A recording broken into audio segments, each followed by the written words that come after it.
जय माता दी। नमस्कार दोस्तों, आईपीओ एनालिसिस की एक और वीडियो में आप सभी का स्वागत करते हैं। आज हम लोग देखने वाले हैं एक और अपकमिंग आईपीओ जो मार्केट में किस तरीके से वर्क करती है एंड इनके फंडामेंटल्स कैसे हैं, कंपनी की लिस्टिंग कब होने वाली है, किस तरीके का ओवर सब्सक्रिप्शन देखने को मिल सकता है, लिस्टिंग किन क्या हो सकता है, कंपनी की फंडामेंटल्स कैसी है, इन सभी टॉपिक्स के ऊपर डिस्कशन हम लोग करने वाले हैं। चलिए देखिए, यहाँ पे जो भी स्ट्रेटेजी कंसेप्ट शेयर की जाती है वो सिर्फ और सिर्फ लर्निंग पर्पज के लिए रहता है। किसी भी तरीके का इन्वेस्टमेंट या ट्रेडिंग डिसीजन आपका सेल्फ होना चाहिए। चलिए बात करें तो हमारा जो सबसे पहले जो आईपीओ आने वाला है उसका नाम है हमारा Blue Stone Jewellery and Lifestyle Limited. Manufactures and provides diamond, gold, platinum and studded jewellery under our flagship brand Blue Stone. Blue Stone के नाम से है एंड आपको समझ में आ गया होगा कि ज्वेलरी सेक्टर से बिलोंग करती है। क्योंकि मार्केट में सबसे बड़े लीडर्स जो ऑलरेडी हैं जैसे कि टाइटन है, कल्याण ज्वेलर्स है, पीसी ज्वेलर्स है एंड तो ये सारे काफी अच्छे हैं। उसी से रिलेटेड ये भी कंपनी फिलहाल समझ में आ रही है। As of March 31st, 2025, the company's network of stores comprises 200 company-owned stores, company stores, and 75 franchise stores. तो ओवरऑल देखा जाए तो काफी वास्ट बिजनेस है एंड ठीक ठाक देखने को लग रहा है। चलिए अब सबसे बात करें कि अब सबसे इंपॉर्टेंट पैरामीटर्स के ऊपर जो कंपनी किस तरीके से आईपीओ लेके आ रही है। देखिए इनका जो प्राइस बैंड है 492 से 517 के बीच में, हमेशा हमें अपर बैंड में ही आईपीओ को अप्लाई करना चाहिए। इश्यू साइज मार्केट से 15 से 40 करोड़ अभी रेस करने वाली है। 11th को ये ओपनिंग हो गया, 13 तक आप अप्लाई कर सकते हो। दैट मीन्स कि मंडे, ट्यूसडे एंड वेडनेसडे ये 3 दिन आप अपने अप्लाई कर सकते हो।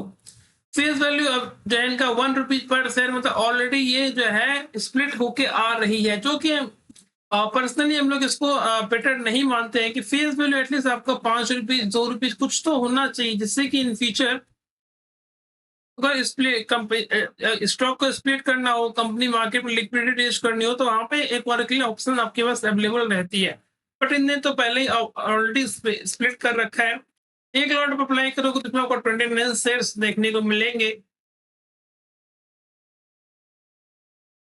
कुछ 1540 सीआर में 820 सीआर, मतलब ऑलमोस्ट 53% का आसपास इनका फ्रेश इशू है। एंड ओएफएस मतलब एग्जिस्टिंग शेयर होल्डर पार्टनर्स के पास 720 सीआर के पास ऑलमोस्ट जाने वाली है। मतलब 53% एंड 47% ओवरऑल ठीक ठाक है। ओएफएस जितना कम से कम हो उतना अच्छा माना जाता है। बीएससी एनएससी दोनों पे लिस्टेड होने वाली है। 11th को आप ओपन अप्लाई कर सकते हो, 13 तक अप्लाई कर किया जा सकता है। 14th को अलॉटमेंट पता चल सकता है। रिफंड अगर आपको अलॉट आईपीओ नहीं मिलता है तो 18th को आपको रिफंड कर दिया जाएगा। एंड आपको लिस्टिंग मार्केट में जो ट्रेडिंग के लिए अवेलेबल होगी ये share, that is 19th of अगस्त को, मतलब ट्यूसडे।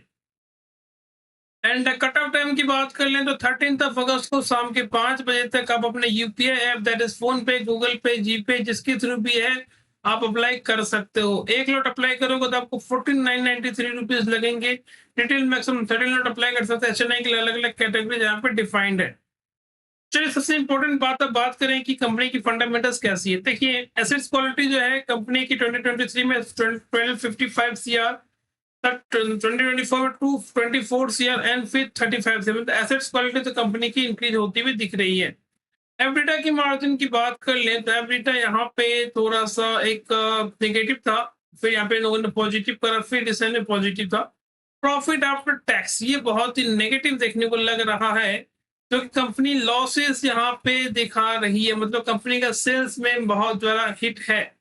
167 सीआर का लॉसेस था, फिर 142 सीआर, फिर 222 सीआर। जहाँ मार्केट में काफी सारे स्टॉक्स हैं, काफी सारे आईपीओ आ रही है, वो बड़े बड़े प्रॉफिट मार्जिन के साथ लेकर आ रही है, वहां पे ये नेगेटिव है। मतलब थोड़ा सरप्राइजिंग है कि प्रॉफिट इनका नेगेटिव होने के बावजूद भी ये आई वाली है, इसमें रिटेल कोटा भी है इससे, तो थोड़ा सा सरप्राइजिंग है। फिर अगर इंपॉर्टेंट पैरामीटर्स की बात करें तो आरओई इनका नेगेटिव में है, जो कि बहुत बड़ा डेंट है। आरओसी नेगेटिव में है एंड ओवरऑल पैट मार्जिन की बात करें तो बहुत बड़ा नेगेटिव है। तो अभी तक तो फिलहाल फंडामेंटल्स बेटर नहीं लग रहे हैं। तो बात करें कि अदर इंपॉर्टेंट की, जैसे कि फिलहाल ये किस तरीके से पैसे रेज करके यूटिलाइज करेगी, तो इंपॉर्टेंट पैरामीटर्स के ऊपर डिस्कशन कर लें। यहाँ पे पीएनएल की स्टेटमेंट की बात करें तो कंपनी का जो सेल्स वॉल्यूम है वो तो कॉन्स्टेंटली जो है इंक्रीज होता हुआ दिख रहा है। 255, फिर 244, फिर 461, तो इसके हिसाब से एक ड्रास्टिकली इंक्रीमेंट तो है। 1170, फिर 1265। फिर यहाँ पे ऑपरेटिंग प्रॉफिट की बात करें तो नेगेटिव, फिर नेगेटिव, फिर negative, again negative. And last quarter में थोड़ा सा बेटर, लास्ट टाइम थोड़ा बेटर देखने को लग रहा है। तो नेट टू नेट प्रॉफिट की बात कर ले तो कंपनी 24 सीआर के लॉसेस में थी 2020 में, 2021 में 31 सीआर के लॉस में, 2022 में मैक्स मेजर लॉस, फिर 2023 167 सीआर के लॉस में, 2024 से 142 सीआर के लॉसेस में। ईपीएस की बात करें तो ईपीएस हमेशा 1 से बेटर होना चाहिए। इनका ईपीएस आप देख लो, लेटेस्ट ईपीएस इनका -7.84। मतलब समझ में आ नहीं रहा है कि मार्केट में पैसा रेज करने के लिए आ रही है तो अब कितने समझदारी है, क्योंकि कंपनी के फंडामेंटल्स तो बेटर नहीं है किसी भी पैरामीटर्स पे। अब इनके बैलेंस शीट की बात कर लें तो शेयर्स कैपिटल इनका इंक्रीमेंट है, रिजर्व्स इनका बेटर हो रहा है, बोरोइंग्स भी इनकी डे बाय डे इंक्रीज होती जा रही है। And net to net assets quality की बात कर लें तो इन्होंने एसेट्स क्वालिटी कॉन्स्टेंटली इंक्रीज किया है। मतलब कहीं न कहीं पैसा इन लोगों ने जो है प्रॉपर तरीके से यूटिलाइज़ नहीं करा है। मे बी हो सकता है कि मेजर स्टोर्स में या पैसा इनका कहीं न कहीं इन्वेस्टमेंट के तौर पे यूटिलाइज़ हुआ है। तो ये सारी चीज़ें जो है कंपनी की, अगर आप वहाँ पे प्रॉपर एनालिसिस बुक में आप रीड करोगे इनका ईयर डेटा बुक, तो वहाँ पे समझ में आएगा कि एग्ज़ैक्टली ये लॉसेस कहाँ पे जा रहे हैं। मतलब फंडामेंटल्स बेटर नहीं समझ में आ रहा है। कैश फ्लो की बात कर लें तो कंपनी हमेशा नेगेटिव में जा रही है। 2024 लास्ट ईयर में भी इनका नेगेटिव रिटर्न है। अगर net to net cash flow की बात करें तो फिलहाल कंपनी के पास पैसे तो पड़े हैं 32 लाख के आसपास, बट नेट टू नेट जो है ऑपरेटिंग कैश फ्लो इनका नेगेटिव में है, इन्वेस्टिंग कैश फ्लो भी नेगेटिव में है।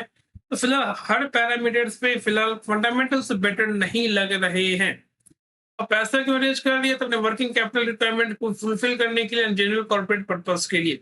देखिए, हम लोगों ने देखा मल्टीपल पैरामीटर्स कंपनी के फंडामेंटल्स थोड़े से बेटर नहीं लग रहे हैं, जहां पे मार्केट में बहुत सारे स्टॉक्स जो आईपीओ जो है उनके फंडामेंटल्स काफी बेटर प्लेस रहते हैं।